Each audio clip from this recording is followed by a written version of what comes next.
This means President Trump has brokered, on average, about one peace deal or ceasefire per month during his 6 months in office.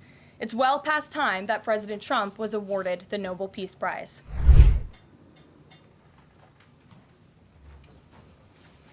Good afternoon, everyone. Good afternoon. We have a lot of news today, and I have quite a few announcements for you, so let's get to it. First, on behalf of the President and the White House, we express our deepest condolences to the family of New York police officer Islam, who made the ultimate sacrifice in defense of his fellow New Yorkers.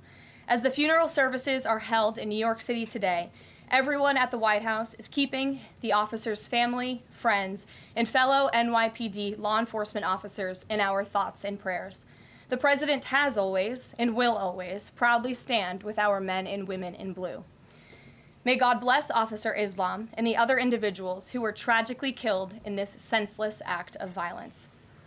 In other news, President Trump's working visit to Scotland was a huge success. In less than 48 hours, President Trump brokered the biggest, most impactful trade deal in history and prevented a war in Asia for the second time since he took office.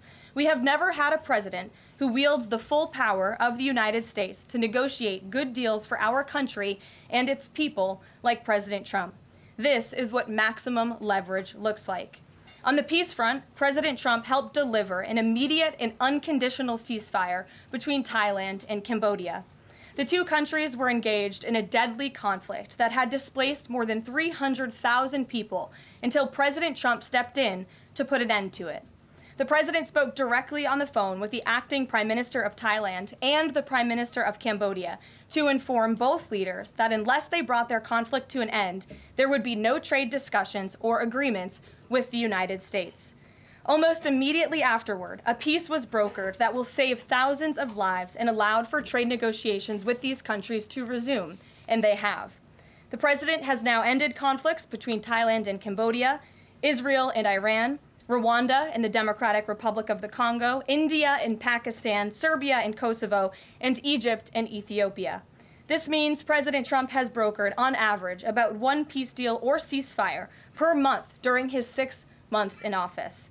It's well past time that President Trump was awarded the Nobel Peace Prize.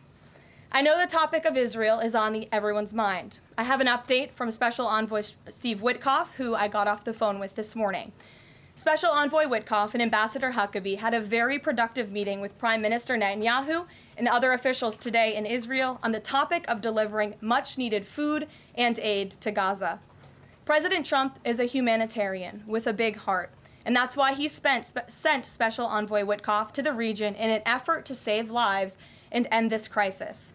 Tomorrow, Special Envoy Witkoff and Ambassador Huckabee will be traveling into Gaza to inspect the current distribution sites and secure a plan to deliver more food and meet with local Gazans to hear firsthand about this dire situation on the ground.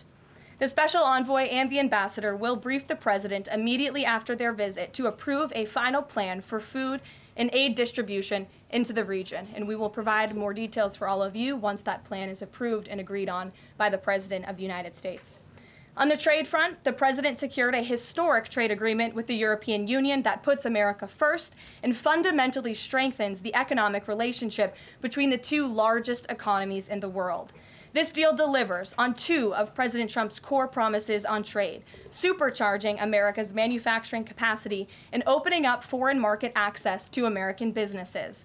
The deal guarantees that American businesses will have unprecedented levels of access to the European Union markets to export our American-made goods. Also, as part of this agreement, the EU will purchase $750 billion in U.S. energy to strengthen our energy dominance, reduce European reliance on adversarial sources, and narrow our trade deficit with the EU. The EU will also make new investments of $60 billion in the United States, in addition to the more than $100 billion the EU companies already invest in the U.S. every year. All of these massive purchases and investments will happen by the end of 2028. What we are watching is President Trump rebuilding the greatest economy in the history of the world and simultaneously proving the so-called economic experts wrong at every turn. Media pundits said a trade deal with the EU this monumental and beneficial to America would be impossible, but President Trump made it happen. The so-called economic experts repeatedly said that the American economy would be in a recession this summer. Well, summer is here. It's almost over. And that recession does not exist. Yesterday, in fact, real GDP growth in the second quarter increased at a 3.0% annual rate, significantly above expectations. President Trump's America First policies are driving economic growth, as he always said they would. And this growth is being driven by the private sector, not the government. Federal government spending fell for a second straight quarter, while real business fixed investment rose by nearly 2% following its first quarter surge. President Trump is right-sizing government spending, reversing the damage done by the Biden administration, and allowing the private sector to flourish. The same so-called experts claimed that President Trump's tariffs would spike inflation and hurt American consumers. But consumer spending growth just accelerated, and inflation remains right on track. For the past 5 straight months, core inflation has come in below market expectation and remains in line with the Fed's 2% inflation target. Meanwhile, customs and tariff revenues have already totaled more than $150 billion since President Trump took office, leading to the first June budget surplus in nearly a decade. If you like this video, then like, share, and subscribe to Mirror Now.